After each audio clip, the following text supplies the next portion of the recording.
We covered the standard output device before. Now we are going to talk about standard input device.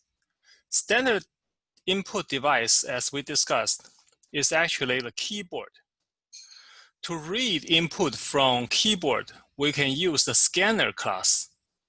The scanner class is defined in a Java utility library. So we will use the following statement at the top of our program to indicate that we are going to introduce this scanner class into our code. This code is import java.util.scanner. Scanner object work with system in. To create a scanner object, you use this scanner keyboard equals to new scanner system in statement. Here you are creating a new scanner object from the system in input stream. This is the standard way of creating an object based on the class. Here scanner is the class name and keyboard is a variable name. The variable is of type scanner class. Scanner class methods are listed in table 2-18 in the textbook. Let's take a look at the sample code. So here we have our main void main method. And we start by import java.util.scanner, which introduce the scanner class into our package, our class. The first thing you need to do in order to use a scanner is to define a variable.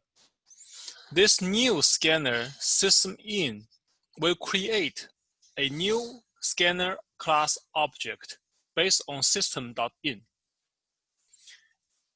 If you remember system.out, both in and out are objects within the system package. And system in is indeed the standard input.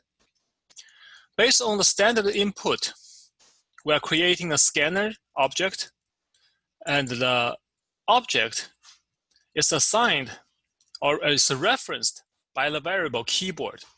Keyboard itself is a variable, and it contains the address of this scanner object.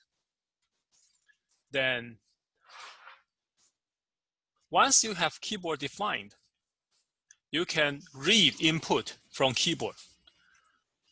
If you want to read a string, you use this next line. If you want to read an integer, you use this next int. And if you want to read a double, you use this next double. So let's quickly run it. Run, and now it says, what is your name? I'll just put June. How many hours did you work this week? I'll put 100. And my hourly pay rate, of course, I want to be 100. And this is how you calculate, you get all these inputs. Now this finishes this, now this output finishes this program. If I run this again and I try to mess up with the input, of course, the first next line is a string. So no matter what I type, it will accept as a string. But how many hours do I work? It's an integer, right? So what if I put a string? The scanner object will give me an exception, an error, saying that something's wrong. So if I run this again, and I just put June, and how many hours? I put the 90.34. You can see that because I'm supposed to input an int, but I input a double, I still get an error. Only when I input a integer, that's when I have the right, when Java actually accepts my input.